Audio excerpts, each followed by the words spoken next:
Começa de novo. Entendeu? Deu um problema. Então, é o seguinte, não dá.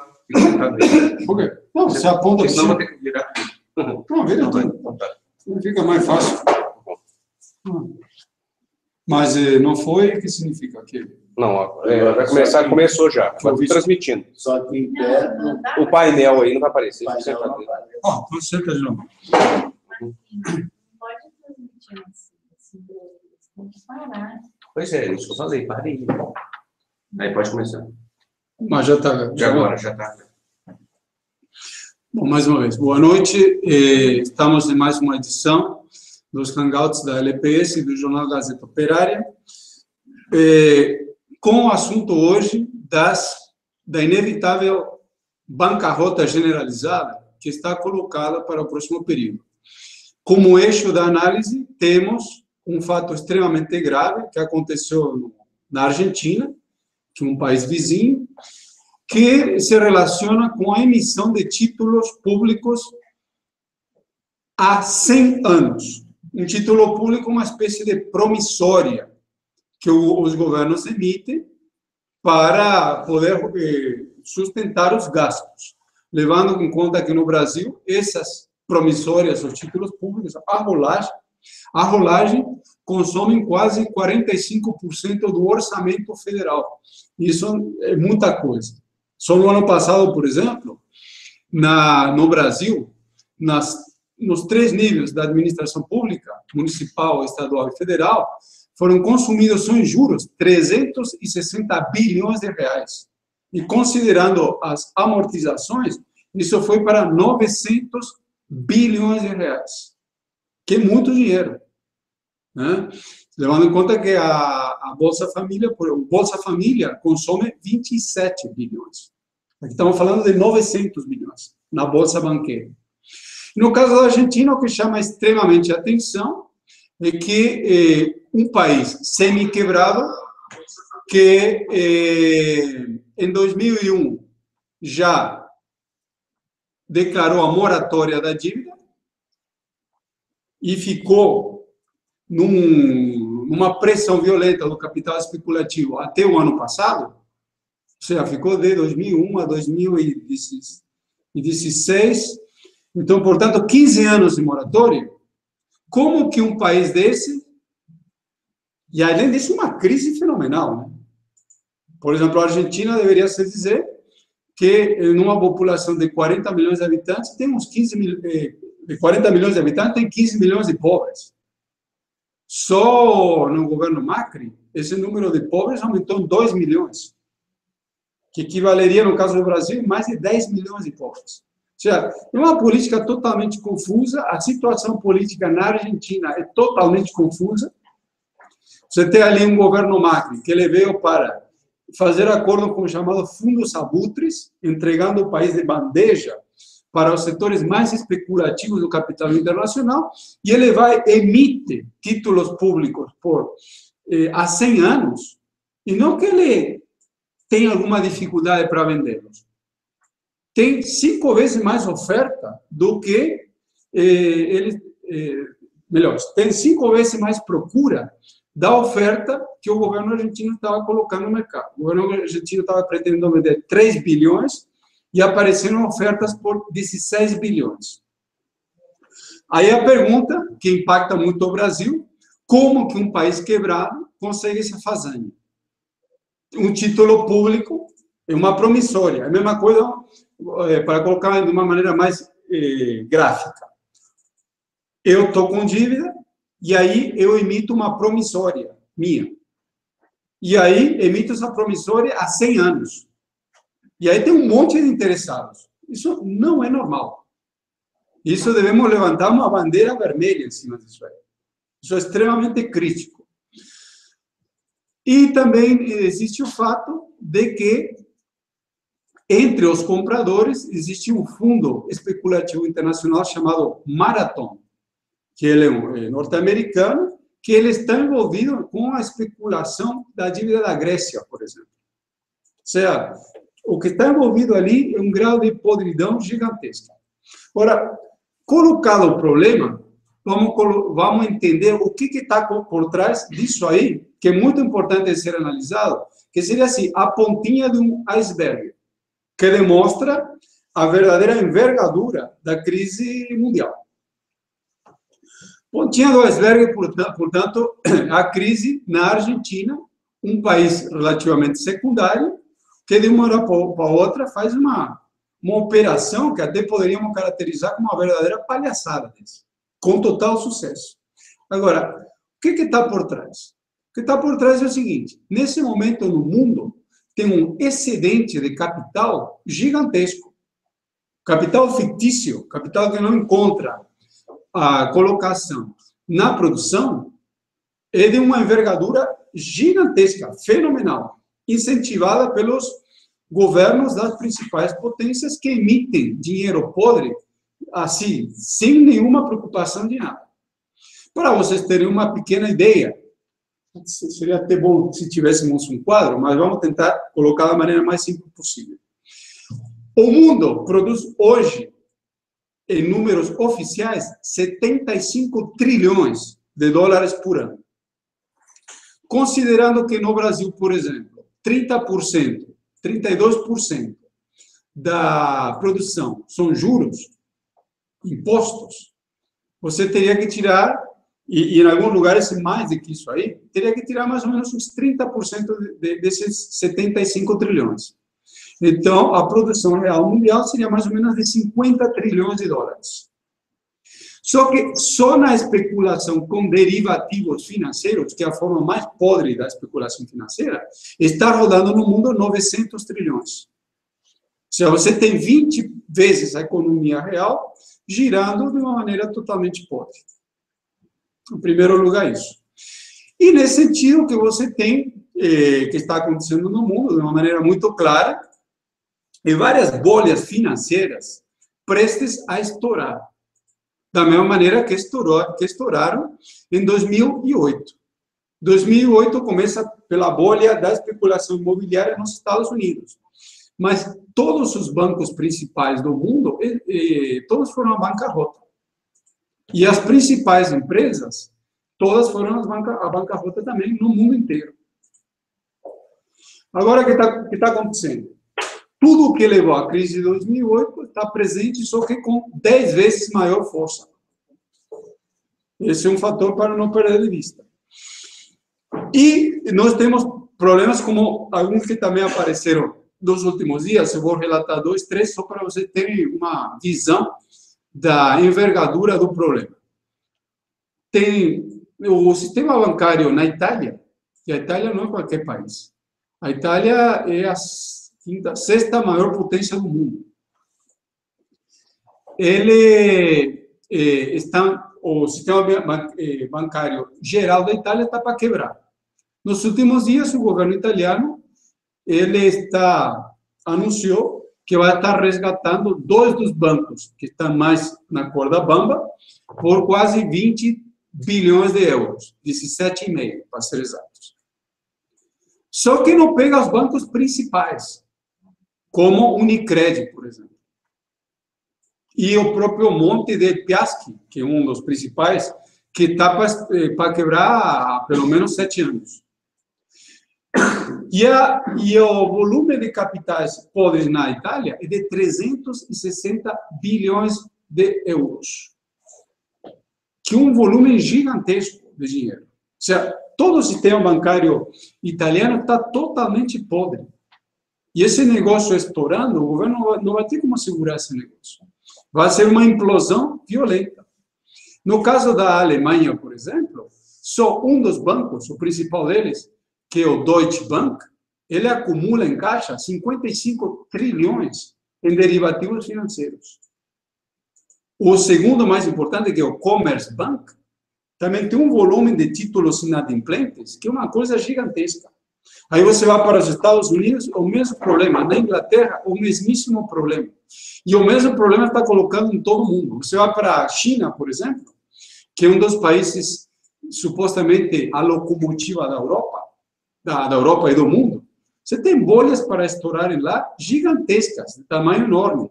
Tem a bolha imobiliária, tem a bolha dos bancos, a bolha do crédito, por exemplo, as empresas chinesas, elas acumulam uma dívida de 18 trilhões de dólares. Só as empresas chinesas. Que é um endividamento gigantesco que, se quebrar, o governo não vai ter como segurar esse negócio. E em todo lugar está assim. No Brasil, também. Por exemplo, no Brasil se diz o seguinte: estamos indo muito bem, porque, segundo o IBGE, no último trimestre, houve uma deflação ou seja, a inflação está chegando a zero. Portanto, os salários tiveram um aumento real de 3,82%. Ou seja, a economia brasileira estaria indo às mil maravilhas, segundo esses dados. Mas é exatamente o oposto. O Brasil se encolheu nos últimos 2 anos 8%. Então, a inflação brasileira não deveria ser 4%. Deveria ser menos 8%. Acompanhando o crescimento da produção. E, ao mesmo tempo, nós temos problemas muito graves, como, por exemplo, a Lava Jato paralisou 90 bilhões de reais em obras e destruiu alguma coisa assim como 1 milhão de empregos. O desemprego no Brasil, a gente já tem colocado isso várias vezes, oficial é de 14 milhões, que já é um número gigantesco. Indo um pouquinho além da manipulação estatística e usando os dados do IBGE também, o desemprego pula para 25 milhões. Quando você considera, por exemplo, os trabalhadores que não procuram emprego há mais de 3 meses. Já pula para 25 milhões. Agora, se você tira um pouco essa gordura de manipulação, você vai ver que o desemprego no Brasil é de 80 milhões de trabalhadores. Que é um negócio fenomenal. É um número gigantesco. Como você chega ao número de 80 milhões?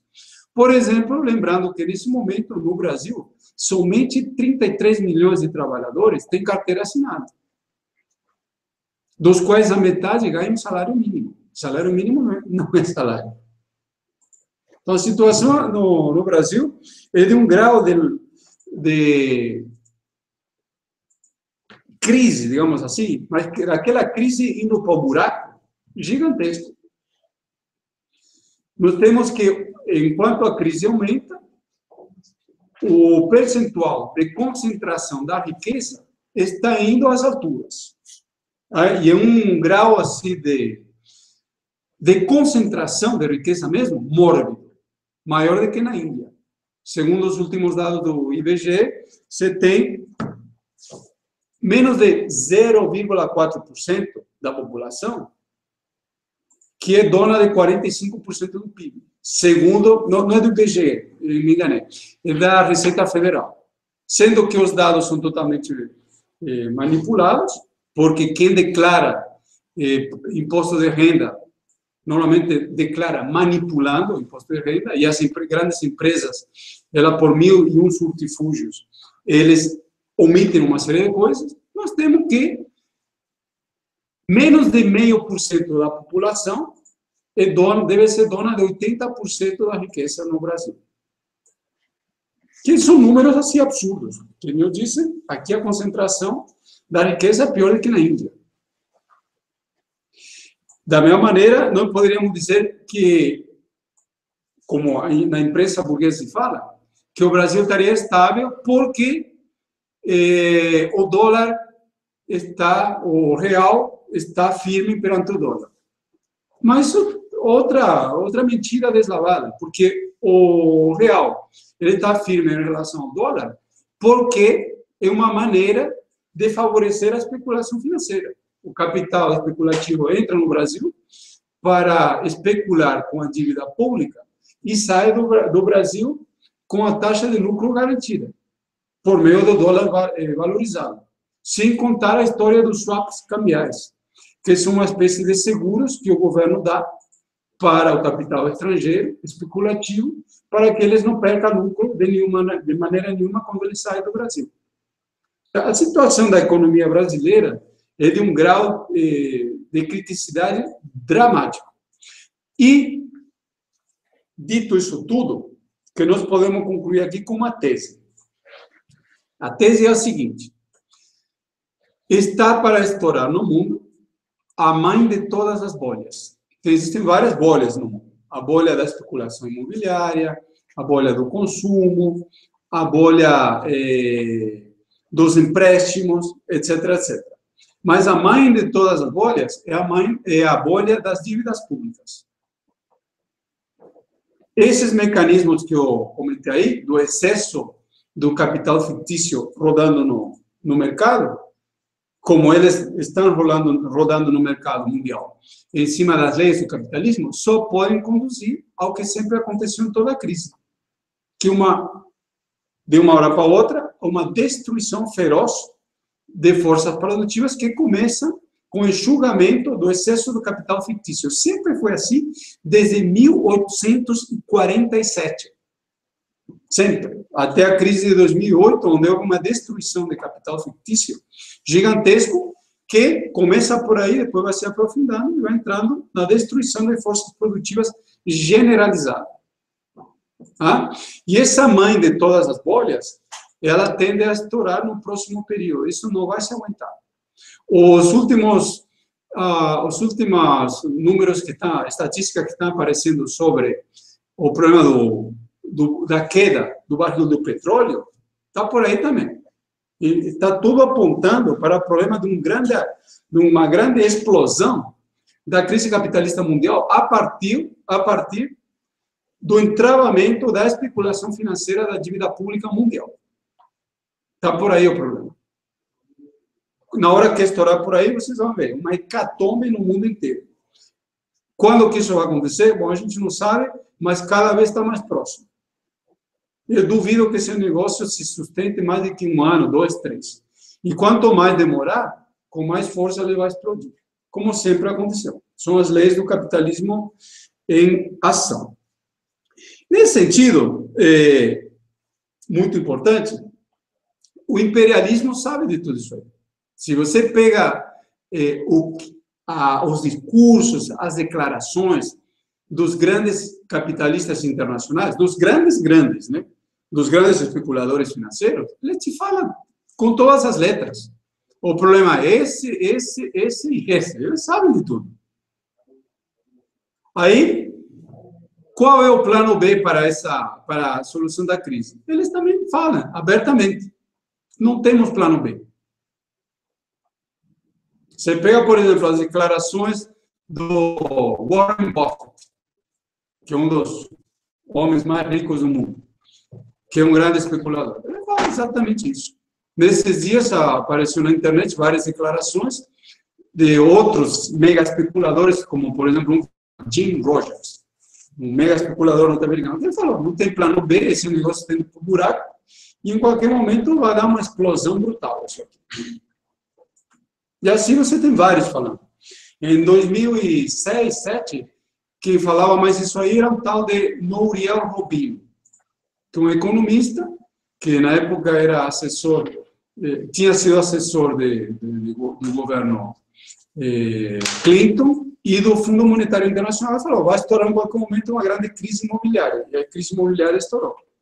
Agora tem vários economistas, vários especuladores falando, vai estourar uma grande crise mundial. Bom, o imperialismo, sabendo disso, ele está apertando o regime político no mundo inteiro. E aqui devemos voltar a lembrar que há uma movimentação golpista que está acontecendo em todos os países do mundo. Todos.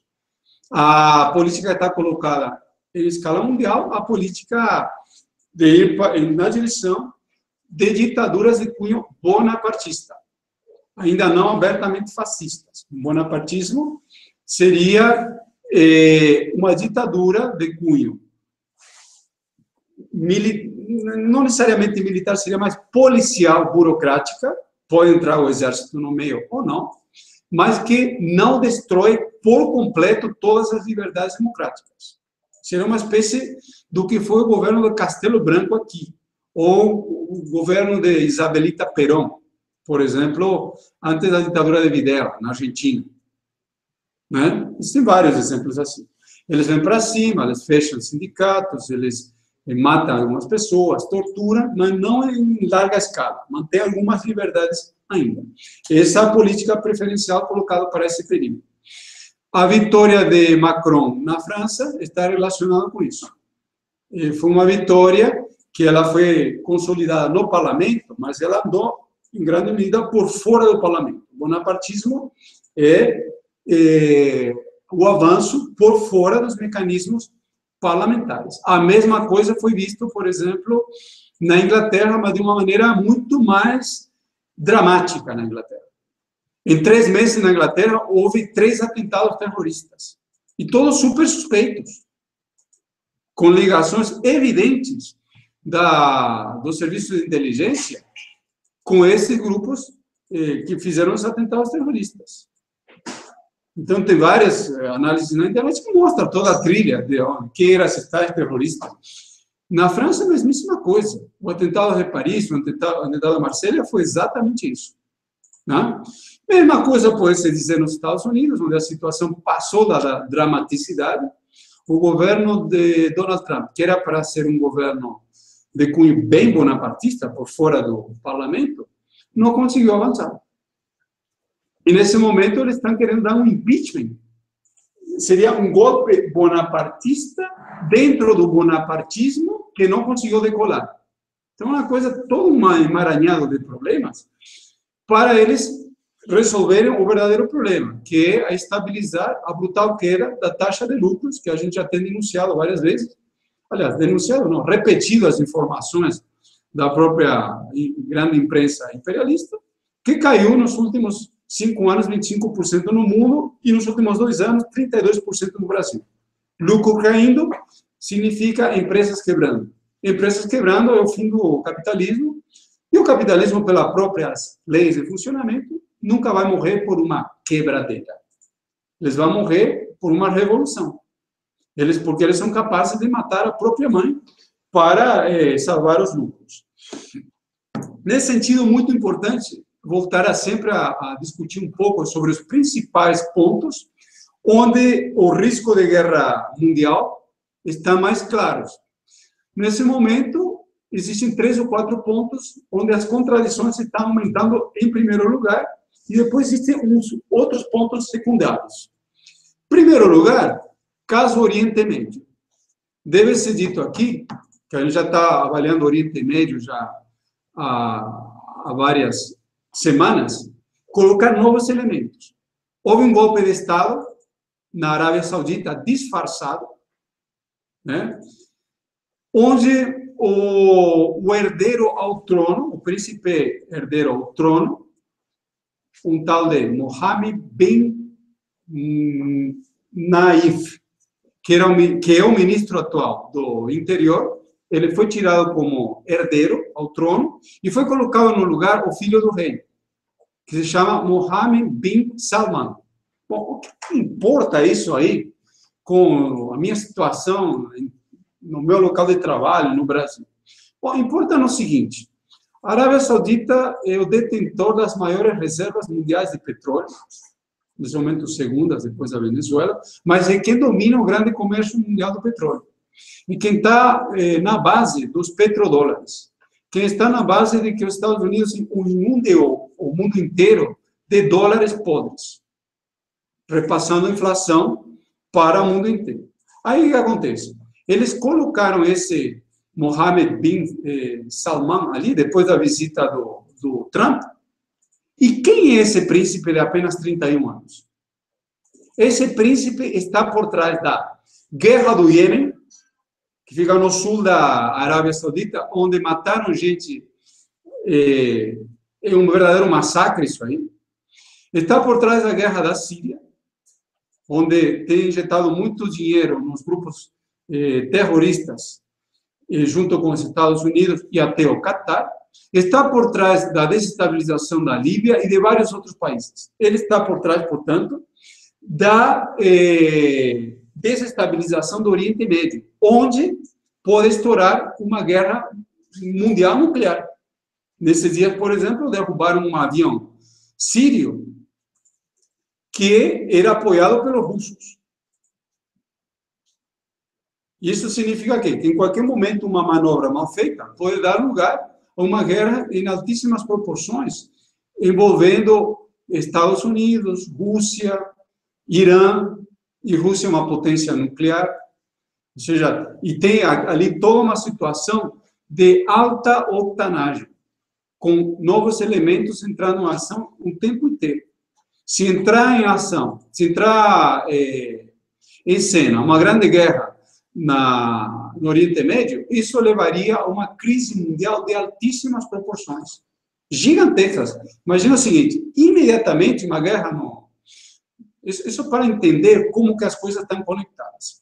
Uma guerra de largas proporções no Oriente Médio, imediatamente faria os preços do petróleo dispararem em 3 vezes.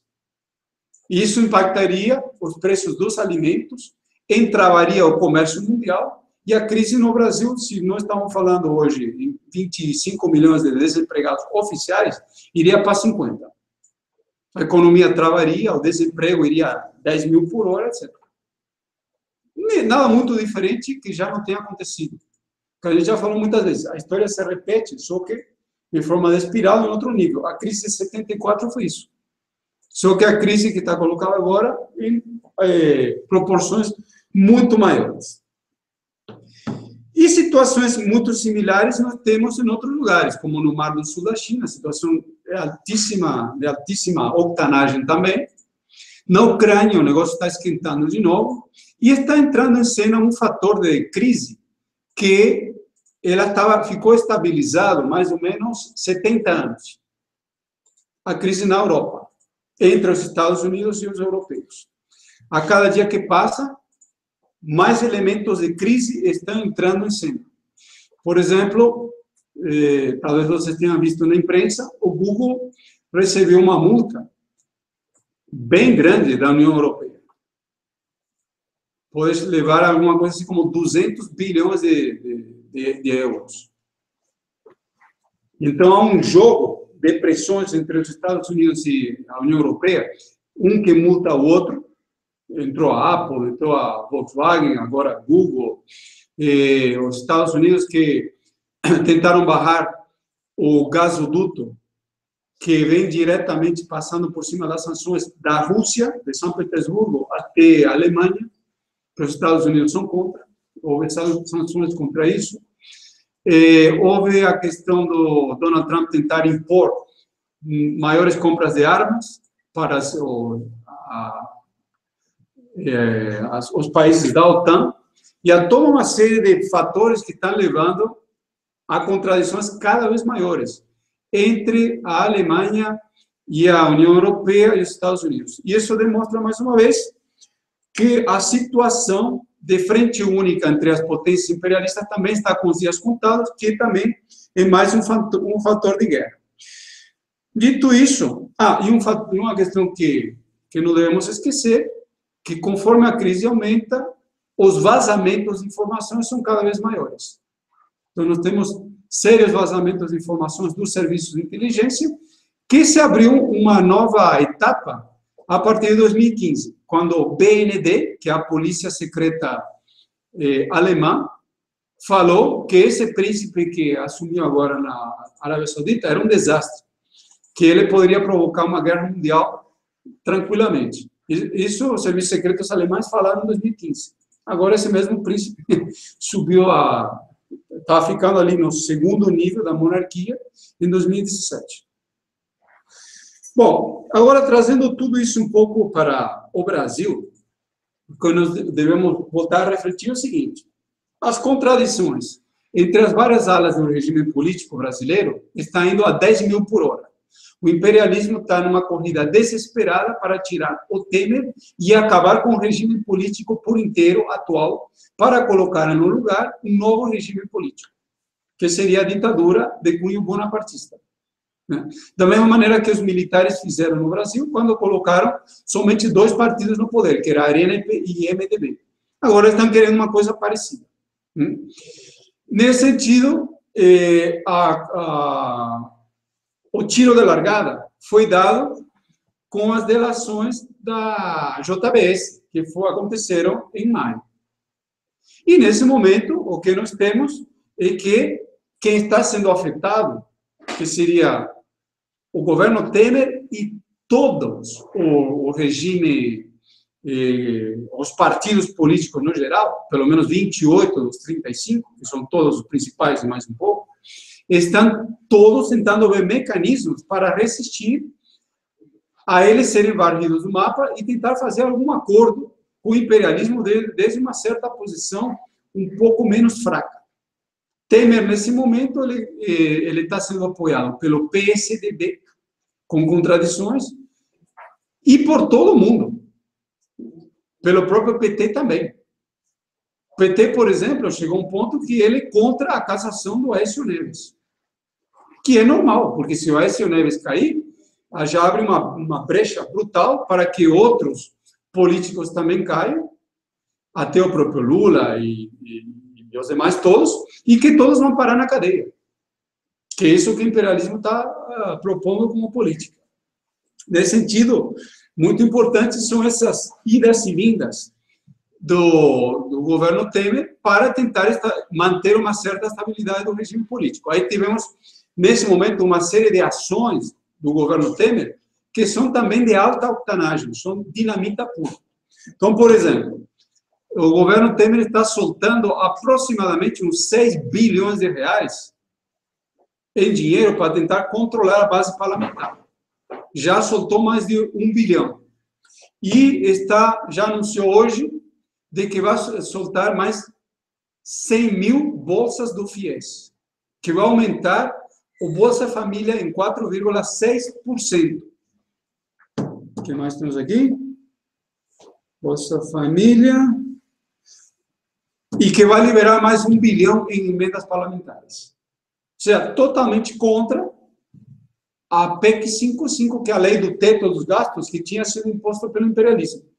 Se o Temer está liberando essa verba, ele vai ter que compensar isso, por exemplo, cortando mais na carne, cortando mais nos gastos sociais. E o que eles disseram exatamente, que eles vão tentar não cortar os gastos sociais. O que eles vão fazer é puxar mais forte nas privatizações e nas concessões. Então, privatização dos Correios, da Petrobras, dos bancos públicos, em cima dessa política de salve-se quem puder, ficou muito mais iminente agora por conta da pressão do próprio governo Temer de se salvar, nesse momento, em cima da pressão que está recebendo do imperialismo. E o próprio governo Temer, e os demais partidos estão recebendo, aí sim, que uma pressão enorme do próprio imperialismo a partir da Lava Jato, por exemplo, e os demais mecanismos do judiciário. Nós estamos tendo agora que foi ontem, a denúncia de Rodrigo Janot, que é o Procurador-Geral da República, contra Temer, em cima daquela denúncia que aconteceu com o deputado Rocha Loures, da mala com os 500 mil reais. E ainda suportado pelos áudios da JBS. Só que o que acontece? Aí tem mais um probleminha. Para poderem tirar o Temer e dar um impeachment contra ele, precisaria de conseguir que o Temer não consiga 172 votos. Esse é um problema. Que o Temer, em princípio, nesse momento, teria 172 votos para mais. Então, não está sendo tão simples tirar o Temer do governo. Precisaria apertar muito mais, e eles estão apertando de várias maneiras. Tem, por exemplo, a delação premiada do Palocci, que já começou. Só que o Palocci já foi condenado, acho que hoje, a mais de 12 anos de cadeia. E aí o que acontece? O que é esse aperto? Tem ainda mais condenações contra o Palocci, que está em andamento. Precisam criar um impacto muito grande contra o Palocci para que ele tope dedurar Lula, o governo Temer e demais. E daí viria uma nova implosão, de novo. Está para entrar em cena agora o chamado recall das delações da Odebrecht. Também criar um forte impacto. Eles estão querendo desmoralizar o governo para tirar o governo como um todo. Só que o que acontece? Eles avançaram gradualmente, mas já eles pegaram depois das delações da Odebrecht, setores que eles não tinham pego até o momento. Por exemplo, o PSDB. Aécio Neves está para ser indiciado, quer dizer, já foi indiciado, está para ser encarcerado em qualquer momento. Uma questão de tempo isso aí. E as delações atingiram também o Gilmar Mendes. Eu estava assistindo uma entrevista do jornalista Kennedy Alencar, que foi ao ar no SBT, acho que 2 dias atrás, foi na sexta, mais ou menos, onde o Gilmar Mendes, nessa entrevista, ficou falando durante meia hora sobre o que ele achava dessas coisas todas. E é evidente que o Gilmar Mendes já entrou no furacão dessas acusações todas. Devagar, mas já entrou. Que nem o PSDB entrou devagar também, alguns anos atrás. E agora já está recebendo um impacto. Então, desse lado mais dos políticos tradicionais, está sendo buscada uma saída de cunho negociado. Tem que ver até que ponto que eles vão conseguir fazer isso. E aqui o que é muito importante é que o regime político atual ele está caindo aos pedaços. A sentença contra o Lula sai em qualquer momento. A Procuradoria-Geral da República, por meio dos procuradores de Curitiba, encabeçados por aquele procurador Delanol Daltan, eles pediram a culpabilidade do Lula, mesmo que não tenha aparecido prova nenhuma. E eles estão levantando uma série de mecanismos extrajurídicos, entre aspas, né? Usando o vale-tudo da lei anticorrupção, da lei das organizações criminosas, que foram aprovadas durante o próprio governo Dilma, para condenar Lula. E essa não é a única acusação contra Lula, tem várias outras, em cima das delações previadas da Odebrecht, por exemplo. Mas as que estão para vir. Agora, um fator muito importante. Lula sendo condenado agora ao depois, porque isso é uma questão de tempo. Porque quem tem na mão os mecanismos do judiciário é o liberalismo nesse momento. Também deveria se lembrar outra coisa. O golpismo no Brasil está crescendo de maneira muito acelerada. Vou dar mais 2 informações. Ele passou do PT, que ficou praticamente um partido em termos de integração ao regime, que ele está sendo muito massacrado.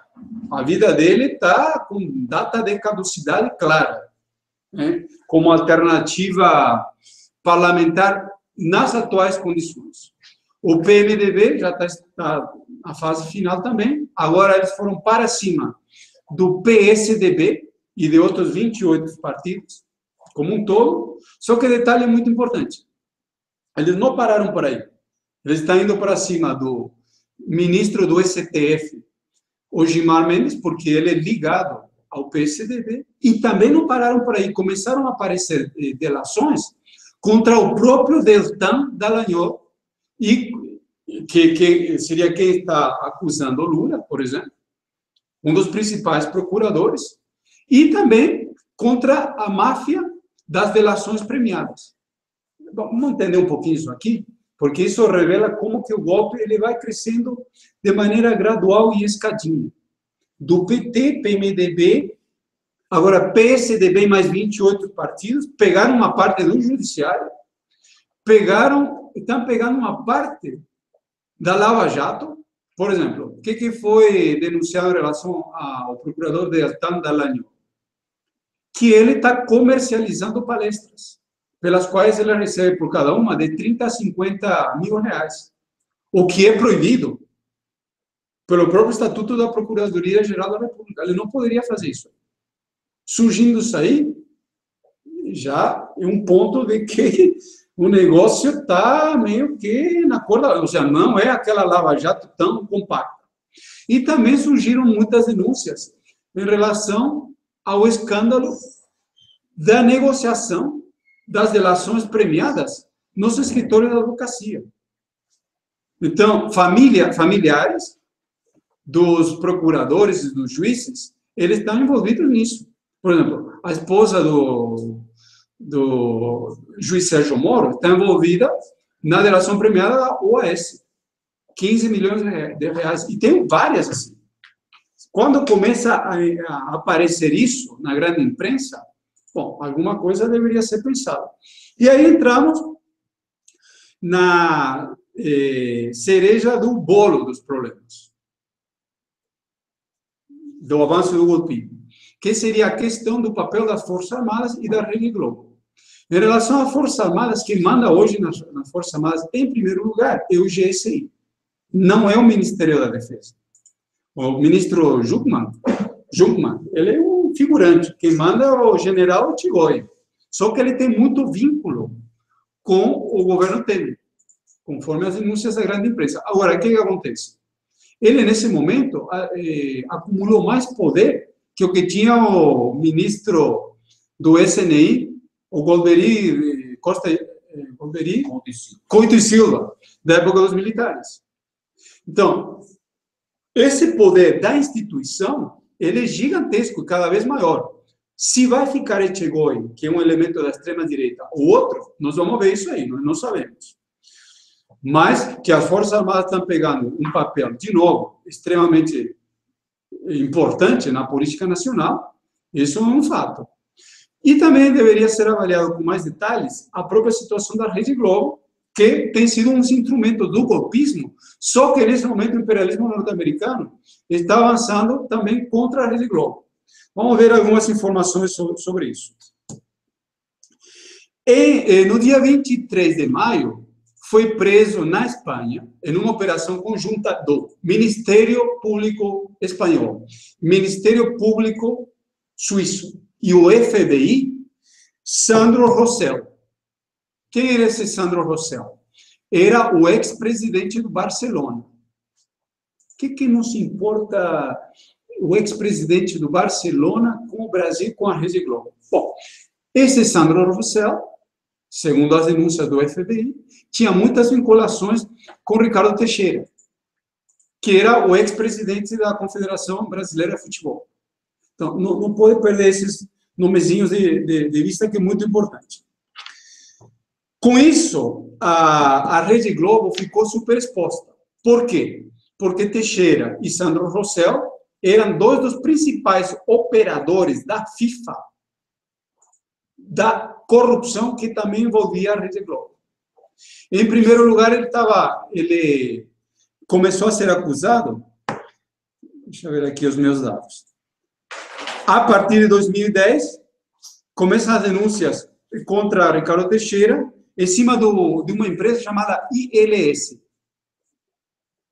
que tinha o quê? Principalmente o escândalo da revenda de ingressos da Copa do Mundo. Isso foi em 2010. Aí o negócio vai avançando. Em 2012, a FIFA denuncia João Belanche e Ricardo Teixeira por ter recebido dinheiro de corrupção entre 92 e 97. Em maio de 2015, isso aqui é muito importante, em maio de 2015, o FBI vai à Suíça, estoura uma reunião da cúpula da FIFA e leva preso para os Estados Unidos 7 figurões da FIFA. Em maio de 2015. O que isso tem a ver com o Brasil? Que um desses figurões era o presidente, era o brasileiro, que era da CBF na época, José Maria Martins, que também está envolvido, por meio de empresas laranjas, na fraude dos direitos de transmissão das partidas de futebol, das Copas do Mundo. Muito importante isso aí. E ele foi preso, e está preso ainda nos Estados Unidos.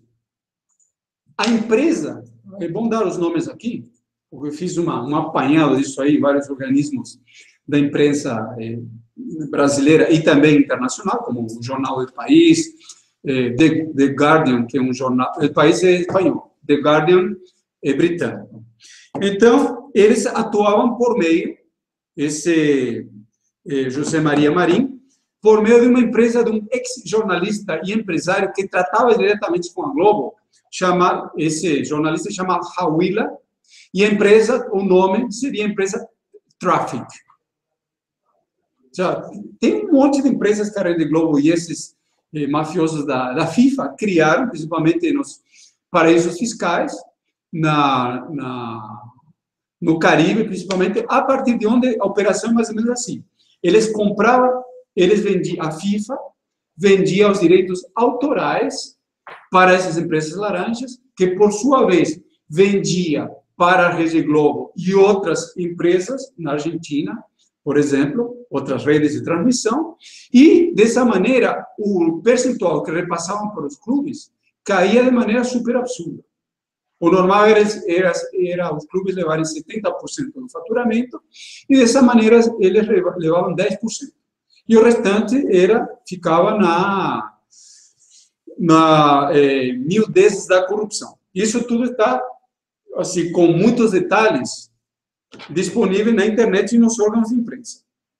Aí, avançando um pouco mais, a partir do fevereiro, começa a investigação do FBI contra a Rede Globo, contra os contratos da Rede Globo com a CBF. Já é um ponto também de alerta para ficar assim, bem alerta. E essas investigações estão dando continuidade às investigações contra Teixeira e Avelange, e tudo por pressão do FBI, que vem de 2014 e que começaram a pegar mais intensidade a partir de fevereiro de 2017. Bom, essas informações todas são públicas, podem ser analisadas, e elas começaram a ficar mais públicas em cima da pressão do próprio FBI, que fez com que essas delações começassem a ser divulgadas principalmente a partir da imprensa mundial, um pouco a partir da imprensa nacional. A partir daí, acontece um fato muito interessante nos últimos 24 meses, que a Rede Globo repassou para os seus acionistas majoritários, que são os 3 filhos de Roberto Marinho, 5 bilhões de reais. Isso não é uma operação normal. Isso é uma operação que sempre só é feita quando os acionistas majoritários estão para cair fora do negócio. Então, por que a família Marinho está caindo fora e o que está por trás? É simples. A família Marinho está sob grande pressão. A Rede Globo já quebrou em 2003. Quem resgatou a Rede Globo foi justamente o governo do PT, primeiro o governo Lula, quando Palocci era o ministro da Fazenda. Então, aí também tem um ponto muito importante, que tem que ver a pressão que estão exercendo contra Palocci nesse momento na delação premiada. Porque ele não teve a oportunidade, ele ofereceu, na última declaração que ele deu um mês e meio atrás para Moro, de que ele estava disposto a fazer a delação premiada. O que aconteceu? Moro não aceitou. Ele tascou nele 12 anos de cadeia. É óbvio por quê. Porque, mais um fator aqui, o Palocci teria como levar para o mesmo terreno da bancarrota o sistema financeiro brasileiro inteiro. Todos os bancos, não por um acaso, agora é uma briga entre o Banco Central e a Procuradoria-Geral de por onde que vão ser feitas as delações premiadas. E, junto com isso, estaria também a Rede Globo, que foi o próprio Palocci que resgatou. Ou seja, a situação está indo a um nível de podridão cada vez maior, mas por trás da podridão que nós temos aqui, basicamente, é uma pressão gigantesca do imperialismo norte-americano para implodir o regime político e passar a controlar as nossas empresas de maneira direta. E comprar tudo que é grande empresa nossa, brasileira, a troco de pinga. Da mesma maneira que eles estão fazendo com o Odebrecht. Estão liquidando o Odebrecht porque ela é detentora da tecnologia do submarino nuclear, da tecnologia de exploração de petróleo em águas profundas, de defesa e assim sucessivamente. Mesma coisa com a JBS, uma coisa com a Embraer. Já denunciamos, de fato, não repetimos a denúncia, que tem agentes do imperialismo, quer dizer, agentes do Departamento de Justiça norte-americano, que atuam dentro da Embraer, dentro da Petrobras, dentro do Odebrecht, com acesso a absolutamente tudo e pago por essas empresas ainda. seja, o Brasil, na verdade, acabou. Vamos ser claros? O Brasil, como país independente, etc., acabou. O que o imperialismo está fazendo nesse momento, nesse status quo anterior, tentando converter o Brasil num Porto Rico. Obviamente que a coisa não é tão simples, poderá haver reações, mas o esquema das empresas que estão montadas nesse momento acabou. O regime político acabou também. Por isso, para acabar a exposição, essa greve do dia 30 é uma greve importante, uma paralisação importante para denunciar isso tudo, chamar os trabalhadores pela unidade e contra todos os ataques dos golpistas, que agora deram uma espécie de parada por conta dessa luta entre o imperialismo e os setores de centro do regime que estão sendo atacados pelo imperialismo, mas é uma parada momentânea. O imperialismo muito mais forte e certeza que, se ele precisar aplicar um golpe mais duro, ele tende a ir para cima. Essa, pelo menos, é a tendência. Agora, também devemos denunciar aqui que a esquerda, no geral, que ela não está enxergando nada do que nós estamos colocando, ela está no fora Temer, tudo bem fora Temer, só que buraco muito mais embaixo do que o fora Temer. É o fora Temer e fora todo esse monstro de ataques que estão sendo colocados contra os trabalhadores. A esquerda e a burocracia, principalmente a burocracia sindical como um todo, não está explicando nada e ela está travando as paralisações do dia 30. Ela não está levando a luta com a força que se devia. Por quê? Porque ela está com medo de derrubar o governo Temer, principalmente com um movimento de massas que ela não consiga controlar.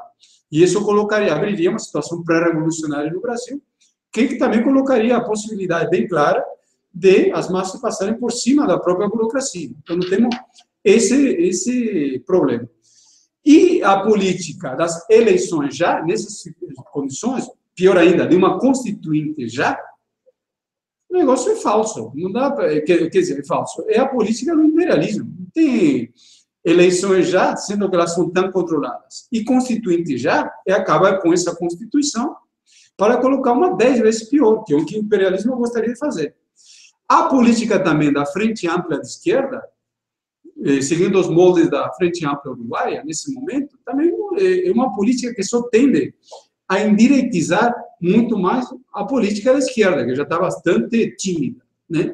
Colocar o Requião, colocar o Ciro Gomes, sendo que eles, nas declarações, já falaram que eles são a favor do capital estrangeiro, com todas as letras, que eles são a favor de fazer alguns acordos, etc. Isso não é a solução. Não somente que não é a solução, senão que abre mão para um total massacre dos trabalhadores. Por isso que nós precisamos é colocar nas ruas a luta pela unidade dos trabalhadores e contra todos os ataques dos golpistas. Vou fazer as questões para aqui, depois vamos abrir para o auditório também, né? Diana Lafay, que setor da burguesia nacional apoia a FHC para impedir que Temer renuncie? Eduardo Lima, a euforia com a subida da popularidade de Lula e do próprio PT está fazendo a esquerda pequeno burguesa se iludir com a gravidade do atual momento político? Luiz Fernando, a esquerda socialista deve se desvincular da cooptação lulo-petista? Sim. Tá. Bom, realmente é assim, Diana, o FHC, o que ele está colocando como saída? Nesse momento, ele está coincidente com o Lula, né? Hoje, por exemplo, foi divulgada uma entrevista de Lula concedida a uma rádio mineira, né? Que se chama Itatiaia. E o Lula coloca mesmo a política do FHC. Ele está pedindo eleições já, nesse momento. Que saia o Temer e que venham as eleições já. Ou seja, as eleições já seria uma versão das eleições em outubro de 2018. É mais ou menos a mesma versão. Agora, o que acontece? Eleições já implicaria em umas eleições que vai ter a Lava Jato no cangote de todo mundo. Então, com o poder da pressão econômica, porque agora acabou o Caixa 2, esse regime político agora se sustentava no Caixa 2. Quem vai ser eleito, quem vai ter dinheiro, é quem o imperialismo quiser. Quem tiver Caixa 1. Isso é em primeiro lugar. E ainda com as acusações de corrupção, a maioria dos políticos atuais, ninguém vai conseguir se eleger a nada. Só que acontece, a política do FHC, a política de Lula, que nesse momento está coincidente, e de vários outros políticos, de uma saída eleitoral, de fato significa uma saída negociada com o imperialismo. Tem outros que falam isso mais claro. Por exemplo, nessa entrevista do Gilmar Mendes no SBT, ele falou claramente que a saída nesse momento é um acordo. Todo mundo está buscando um acordo. Um busca um acordo para a eleição já, outro busca um acordo para eleições um pouco mais para frente, que seria o problema que tem nesse momento Gilmar Mendes. Gilmar Mendes não, Michel Temer. Ele não pode sair nesse momento do governo e abrir eleições já, senão ele vai para a cadeia. Precisaria ter uma anistia. Gilmar Mendes disse, precisamos anistiar todo mundo. Aí entra o papel do Rodrigo Janot, que é muito importante, Procurador-Geral da República. Ele era um elemento da extrema-direita, só que um elemento mais, não sei se pode, menos de extrema-direita que o normal, digamos assim. Ele era um elemento mais ligado ao PSDB, setores mais direitistas do PSDB. Quando colocaram no colo dele a questão da JBS, ele foi obrigado, ele fez, inclusive, uma declaração, um artigo, foi publicado na Folha de São Paulo, onde ele fazia, não tive outra opção que homologar essa delação, porque a situação é muito grave. Ele disse isso com todas as palavras. Então, colocaram no colo dele um abacaxi. E, nesse momento, o que ele está oferecendo? Porque ele tem um pé no imperialismo e um pé nessa ala centrista. Ele está oferecendo uma anistia geral do Caixa 2. Só que, detalhe, essa não é a política do imperialismo. O imperialismo não quer anistia geral de Caixa 2 nenhum. Ele pode até aceitar isso como um passo intermediário, que ele aceitou o PSDB. Por quê? Porque o imperialismo que ele quer é sugar até a última gota de sangue dos trabalhadores. Se ele aceita a anistia do Caixa 2, o que acontece? Ele aceitaria o regime político atual. E o imperialismo impõe uma renovação do regime político atual para poder vir com uma política muito mais de força, na qual esse regime político atual não se encaixa. E aí que entra o grande problema. O imperialismo não consegue avançar em cima desse regime político atual. Ele precisa ir por fora do parlamento. Ele precisa dar um golpe de Estado. Seja por meio de uma constituinte, ou seja por meio de um golpe de Estado militar. Que nesse momento seria a la Castelo Branco. Dá um golpe de Estado militar, já há alguns sintomas sobre isso. Esse governo militar chama eleições, impõe quem eles quiserem. E militar, você pode ter nesse momento o general Vilas Boas, que aparentemente é um general constitucionalista, democrático, etc. Mas não sabemos o que acontece quando o imperialismo quer dar um golpe militar. Esses mais constitucionalistas desaparecem do mapa em 2 segundos. No exército do Allende, aquele que foi assassinado de Tellier, se não me estiver mal lembrado, Tellier, também é quase isso o nome, me fugiu o nome. Ele foi assassinado depois numa bomba, atentado a bomba nos Estados Unidos. E ele foi tirado dos setores do comando do Exército em 2 segundos. Aqui no Brasil também. Luiz Carlos Prestes, 3 dias antes do golpe de 64, ele falou: golpe de Estado não vai acontecer porque os generais nacionalistas vão impedi-lo. E, de fato, tinha muitos generais nacionalistas. O que aconteceu? Tiraram esses generais nacionalistas em 2 tempos. Não, porque quem tem o poder é o imperialismo. E quem controla o exército é uma burocracia também. Burocracia militar, que nem aconteceria a burocracia sindical. Burocracia sindical, assim, se a empresa apertar muito e der um pouco de dinheiro, a direita se cresce. Burocracia do exército é a mesmíssima coisa. Se o imperialismo apertar, comprar uns e mandar outros para a cadeia, mesma coisa. Tá? Sobre a questão da esquerda pequeno-burguesa, da pergunta do Eduardo Lima, a questão é também o caráter de classe da esquerda pequeno-burguesa. Você pega partidos como o próprio PT, que, em termos de classe, como partido, é uma esquerda pequeno-burguesa, representa os interesses da camada média da população, também o PSOL e os demais, no geral. Eles enxergam, nesse momento, a questão do bem e do mal e dos próprios privilégios. Nesse sentido, eles não veem a questão do fator, que nesse momento está um pouco oculto, social dos trabalhadores. Então, eles enxergam assim, trabalhadores totalmente paralisados. Então, trabalhadores não existem no jogo de cena. Aí você tem o imperialismo super forte e o Temer aparentemente forte. Então, seria entre eles a briga. Só que entra a questão da corrupção. E a corrupção é má. Portanto, tem que ser feita a luta contra a corrupção. Temer é corrupto, Temer é mau. O problema é que, avaliando dessa maneira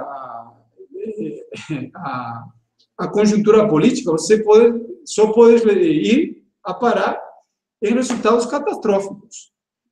Então, a Lava Jato, ou uma boa parte do PSOL, até PSTU, soltaram uma série de matérias aprovando a Lava Jato, não entendendo esse jogo de classe que tem por trás. Aí fica inviável por completo se propor qualquer luta se você coloca como instrumento do bem o próprio instrumento que mais representa o imperialismo nesse momento. Então, é absurdo. O que deve ser analisado aqui é uma luta de classes. Você tem uma luta de classes entre as classes sociais, entre a burguesia, por exemplo, imperialista com a burguesia, o que sobrou da burguesia nacional, os políticos burgueses. Há uma luta nesse momento por interesses econômicos, em primeiro lugar, que tem um reflexo político. Os trabalhadores estão paralisados. E aqui um outro ponto. Estão paralisados, mas por quanto tempo? Nós não sabemos. Mas em cima dos ataques que virão, provavelmente os ataques colocarão a classe operária em movimento no futuro próximo e em escala mundial. Aí nós teremos um novo peso pesado entrando em cena. De um lado, o imperialismo, do outro lado, os trabalhadores, e aqui no meio, um setor intermediário cada vez mais implodido, que seria o setor da burguesia, da esquerda burguesa, da esquerda pequeno-burguesa, e mais outros setores. Poderão surgir outros setores? Sim. Poderão surgir novos setores nacionalistas, nós vamos ter que avaliar. Mas o ponto é, surgirá no próximo período a mobilização da classe operária. O papel dos revolucionários é, nesse momento, não pensar de que as greves dependem da gente. Não depende. Nós podemos até fazer uma força, orientar alguma coisa, mas o trabalhador ainda não está se movimentando. No próximo período, o trabalhador vai estourar em greve, não por nossa causa, senão por conta dos fenomenais ataques.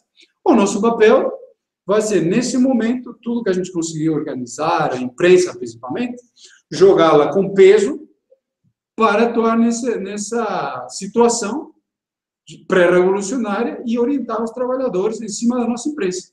Nós não vamos precisar ir numa fábrica para provocar uma greve. A greve já vai existir. Não vamos precisar ir lá para orientar os trabalhadores sobre o que fazer na greve, tentar unificar as greves e assim sucessivamente. Coisa que os trabalhadores, de maneira confusa, e numa situação pré-revolucionária, já tendem a fazer de por si. E, por último, a pergunta do Luiz Fernando. A esquerda socialista deve quê? Se desenvolver, desvincular do lulopetismo. Do lulopetismo. Bom, é uma questão de classe. O que acontece? Se desvincular no sentido político. Deve ser seguir uma política revolucionária em prol dos trabalhadores. O agente que pode fazer a revolução socialista são os trabalhadores. Então, nesse sentido, a política do revolucionário não pode ser a política de conciliação de classes com a burguesia, em primeiro lugar.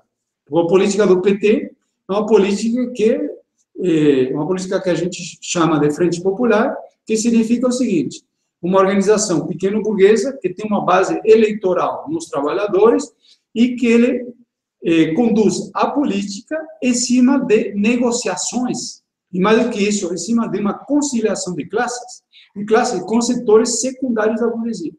Essa política, isso aqui é muito importante, ela, como tudo na vida social, e qualquer vida, ela passa por etapas. Ela nasce, cresce, chega no ápice e depois se enfraquece e morre. Nesse momento, a política que Luiz Fernando chamou de lulopetista, e eu colocaria a categoria de frente popular, em cima dessa caracterização que eu falei, ela está em fase terminal. Na década de 80, ela estava robusta, forte. O PT tinha muito militante, fez uma campanha fabulosa, quase ganha a presidência em 89, era um partido muito forte, era juventude, muito vigor. Ele começa a se desgastar pelo apoio indireto que ele dava, e às vezes até direto, para o governo do FHC. A partir de 2003, porque a coisa também não vai assim, ela ganha um fôlego com o governo do PT, e agora sai num descalabro total em 2015, com a bancarrota do governo Dilma. Então, a política de conciliação de classes com a burguesia sai fortissimamente impactada nesse momento. Nós temos, nesse momento, uma esquerda frente populista, encabeçada pelo PT, que é o partido maior da esquerda, obviamente, extremamente enfraquecida em termos de força social. Ela é forte, obviamente, em termos de aparelhos, porque se encontra na fase terminal. Na fase inicial, robusta, ela era uma força social super poderosa.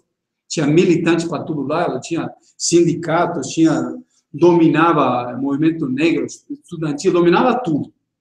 Agora, o domínio mais por aparatos. O domínio, tanto que militante, é super fraco.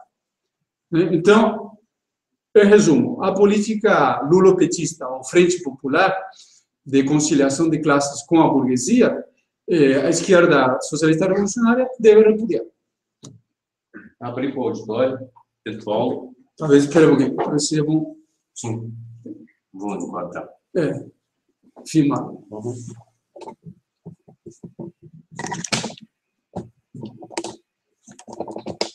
Prontinho, Pedro. Eu ia fazer algumas perguntas no comentário, eu vou até comentar sobre essa questão da pergunta desse rapaz desvinculado do lulopetismo, porque eu penso que o problema não é repudiar, não é uma questão de repudiar, que é colocado aí. É uma questão de denunciar as limitações dessa política e até das traições. Mas não tem como você se desvincular do lulapetismo. Porque nós que somos socialistas, não é a nossa vontade que está colocada, é a compreensão das massas. E as massas, nesse momento, elas ainda têm um setor expressivo que tem uma ilusão profunda no lulapetismo. Tanto assim que a imprensa não consegue esconder o fato de que o Lula está em primeiro lugar em mais de 35% da questão eleitoral, que envolve, obviamente, a dificuldade da mobilização real dos trabalhadores pela questão da política contra a reforma. Tá? Então, os trabalhadores estão extremamente presos a uma discussão ilusória, que é o problema das eleições. Né? E a Frente Popular ela faz esse desserviço. Mas ela faz esse desserviço porque ela ainda tem apego, as massas ainda têm apego ao lulapetismo. Então, no que pese, do ponto de vista político, isso está em estágio final, digamos assim, no sentido do sentimento das massas, ainda não. Eu acho que nós que somos socialistas, nós deveríamos lutar, jogar todas as nossas fichas e tentar desmistificar isso e trabalhar no sentido de uma política de luta pelo poder, né, colocando o problema da ditadura do proletariado, etc, etc. Bom, então acho que um problema que a gente tem aí, justamente nisso, talvez tenha faltado na exposição do companheiro Alejandro a questão trabalhista, das relações do trabalho. Porque, por exemplo, colocou o problema do Janot, né, do Temer, da burguesia em si, das relações, etc. Mas nós precisaríamos de caracterizar, dentro do poder judiciário, que vem sendo blindado, etc., nós temos a figura do presidente do TST, o Ives Gandra Filho, que é o organizador da questão das relações da reforma trabalhista. Esse presidente do TST é o cara que forma o conjunto de juristas das empresas públicas, é ele que dá os cursos, as empresas públicas pagam a ele para dar os cursos de como privatizar as próprias empresas públicas, de como criar as condições de alimentar a burocracia, as burocracias, e de como inviabilizar os direitos dos trabalhadores, amarrando por 10, 15, 20 anos os processos trabalhistas. Então, quer dizer, acho que nós deveríamos entrar nesse viés, com uma palavra própria da classe trabalhadora, que esse detalhe talvez seja uma necessidade nossa de pesquisar e de expor, porque o movimento sindical, a burocracia, não expõe essa discussão, né? Não fala do TST, não mostra a podridão do judiciário com veemência, não abre esse debate de que, nas delações premiadas, não entra a discussão do judiciário que está por trás disso, que é o problema do bonapartismo, tem que ser vinculado ao judiciário. Mas cabe a nós destruir essa ideia de que o judiciário ele é correto, ele é sério, porque ele é 10 mil vezes pior que o parlamento. Ele é um órgão ultra mais atrasado, N vezes, do que o Congresso Nacional, né? Ele é monárquico. Então, nós precisaríamos de debater essa questão do papel de freio, né, de confusão, de subordinação do judiciário ao imperialismo. O judiciário brasileiro não está amarrado com a burguesia nacional, nesse momento. Está atrelada diretamente com o imperialismo. Então, acho que esse é um papel que nós precisaríamos de debater, que eu vi que faltou na nossa exposição. A outra questão que eu acho que nós deveríamos discutir é o problema dos BRICS. Porque, na análise nossa, nós fazemos muita discussão com os Estados Unidos e, em parte, com a Europa.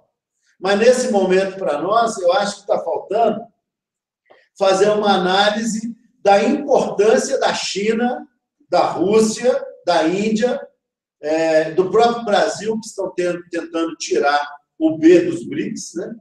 Porque, no processo capitalista, no que diz respeito à oligarquia financeira, os BRICS têm um controle financeiro muito maior do que o norte-americano nesse momento.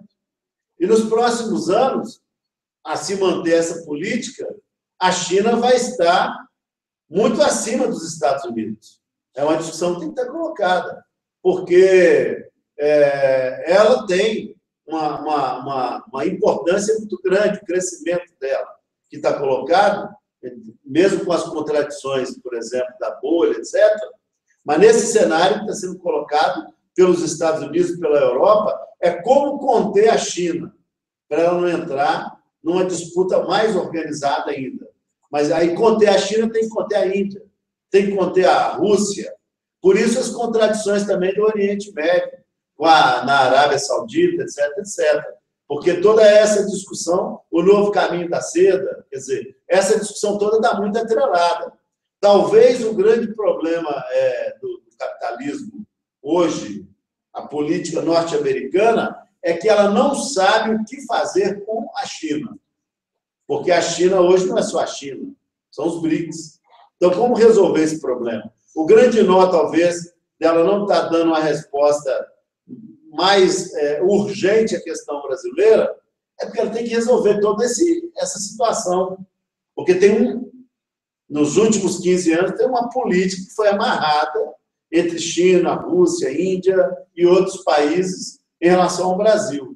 Isso não está... Talvez a gente não esteja focando a necessidade de fazer uma leitura mais aprofundada desse outro lado. O que está havendo aí que está impactando nos Estados Unidos? Está impactando na Inglaterra, na Alemanha, porque está saindo do controle dessas potências essa discussão através da China, que está ganhando cada dia maior ascensão mundial.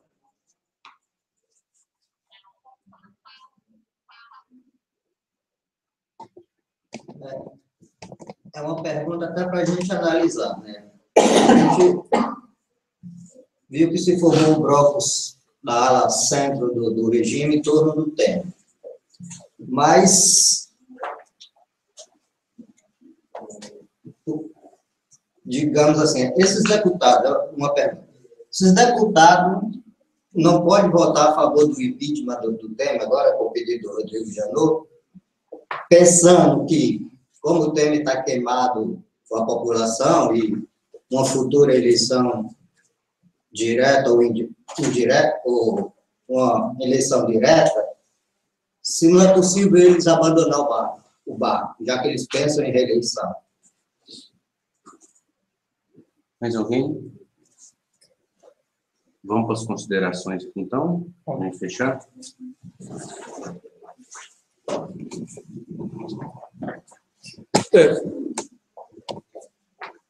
Sobre essa questão dos BRICS, que é muito importante, do Judiciário e do Janot, eu gostaria de colocar um comum denominador para a gente refletir. Obviamente que é um negócio bem complexo, né?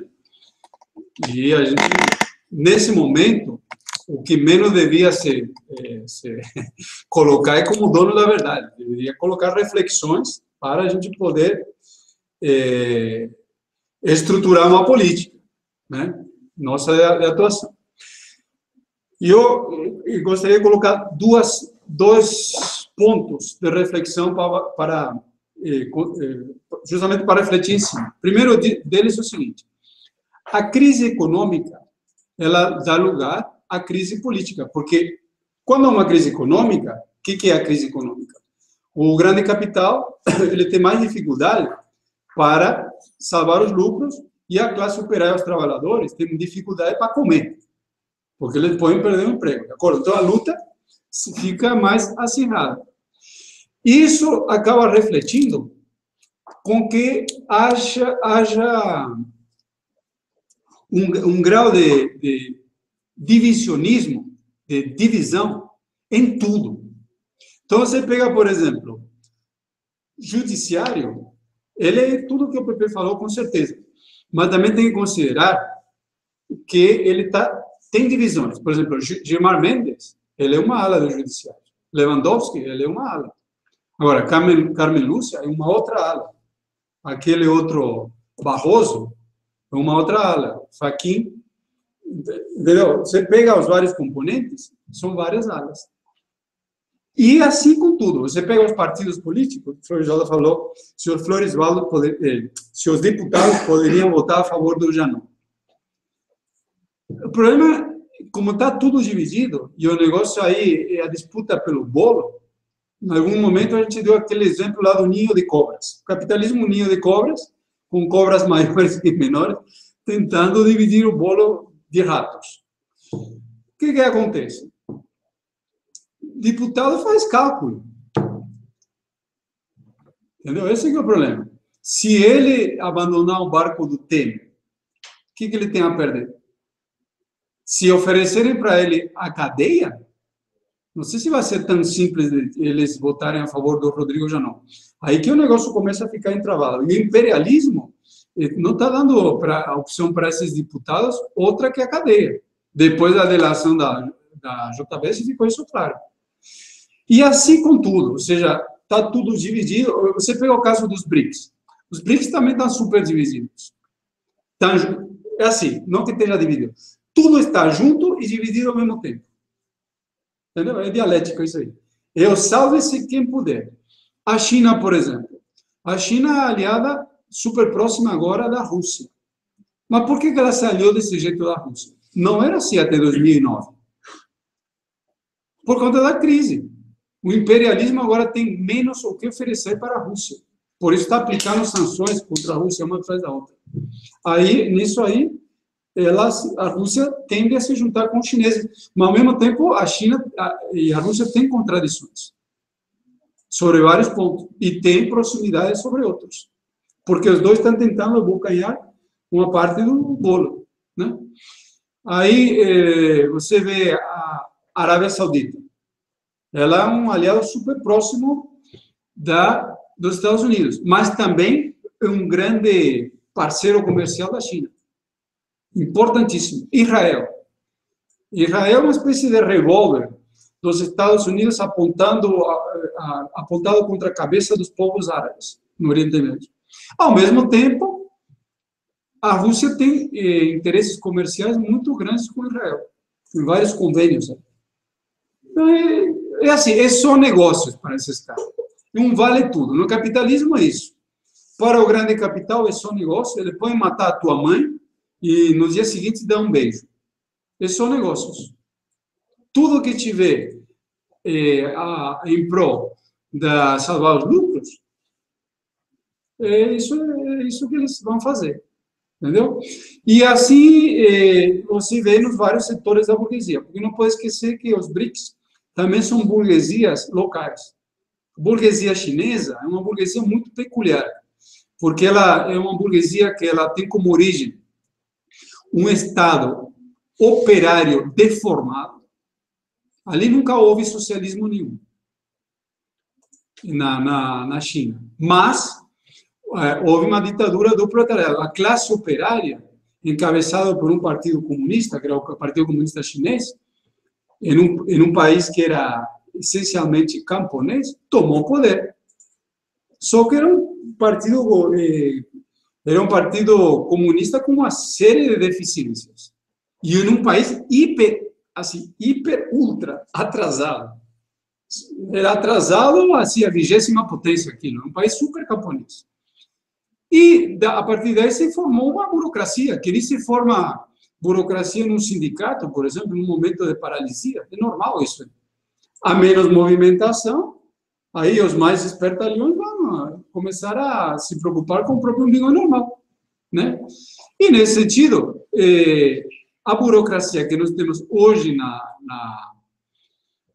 na Rússia, na China, é uma burocracia, e até uma burocracia que, em grande medida, é uma burguesia nacional, que ela depende, em grande medida também, de empresas nacionais gigantescas.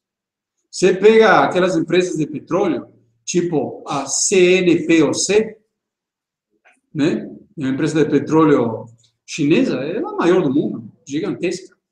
Grandes empresas de construção, a Rosneft, que é uma empresa de petróleo russa, são empresas gigantescas e que você tem aí os chamados oligarcas, né?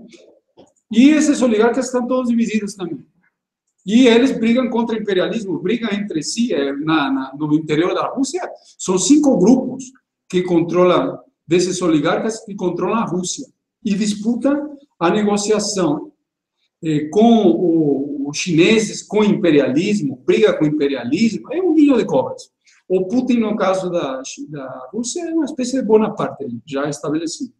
Aquele Xi Jinping, da China, é a mesma coisa. Entendeu? Então, eu acho que é uma discussão que a gente nem tem condições de esgotar aqui, teria que avançar, discutir com toda uma série de detalhes, ângulos, que a coisa é bem complexa. Mas, como tendência geral, o que nós vemos é assim. Só para finalizar a nossa palestra de hoje. O mundo está indo na direção de uma grande crise. Isso é um fato. Já não é mais nem tese. É uma tese factual, né? Essa grande crise econômica está dando lugar a uma grande crise política. O imperialismo não tem saída para essa crise. Todos os planos já foram esgotados. Todos. Tudo que deu lugar à crise de 2008 está presente hoje, só que com 10 vezes mais força. A próxima crise que vai estourar, ela vai ser 10 vezes mais violenta que foi em 2008. E o Brasil vai estar na pole position dessa crise, dessa vez. Esse é um outro ponto para ser considerado. A saída imperialista para a crise, sabe qual é que é? Só pode ser uma. Não tem outra, porque ele não conseguiu estruturar uma política econômica, em primeiro lugar, alternativa ao neoliberalismo. Teve o colapso do neoliberalismo em 2008 e ele não conseguiu colocar nada em pé. Aí, qual é a saída? Só pode ser uma. Porque ele não vai ficar esperando uma crise. Que só pode ser o seguinte: uma grande destruição de forças produtivas para que, depois, na reconstrução, o capitalismo tenha um fôlego de alguns anos. Crise se resolve só assim. E, para isso, precisaria controlar a classe operária, impedir que nisso se forme uma revolução. Para matar esses dois coelhos de uma cacetada só, que seria destruir forças produtivas para depois reconstruir e controlar a revolução, quais são as duas fórmulas mágicas? Que não são muito mágicas. Número 1, militarizar a economia. Do jeito que os Estados Unidos fizeram na Segunda Guerra Mundial, por exemplo, onde uma General Motors não produzia carro, produzia Jeep, tanque de guerra, avião, canhão, esse tipo de coisa. E aí, militarizando a sociedade, é maravilha, não vai ter mais greve, todo mundo vai virar uma espécie de soldado. E não vai ser mais a justiça trabalhista, vai ser lá a corte marcial, justiça militar para todo lado. E você não militariza uma sociedade só por militarizar. Você militariza uma sociedade para levá-la para a guerra. Então, por isso que eu volto a insistir, a saída do imperialismo para a crise só pode ser uma guerra de grandes proporções, porque guerra para todo lado já tem. Nunca houve tanta guerra no mundo, em toda a história mundial, como nos últimos 30 anos. Está cheio de guerra para todo lado. Deveria refletir sobre isso. E a saída dos trabalhadores, da classe operária, só pode ser a revolução. E a revolução, quem vai fazer são os próprios trabalhadores. E o nosso papel, o papel dos revolucionários, é criar grupos, ou um grupo, o que for, de militantes sérios, disciplinados, que trabalhem em cima de uma política de agitação e propaganda em cima das massas. Principalmente para disputar as massas dos partidos oportunistas, da esquerda, etc. Com isso, terminamos. Ok, boa noite.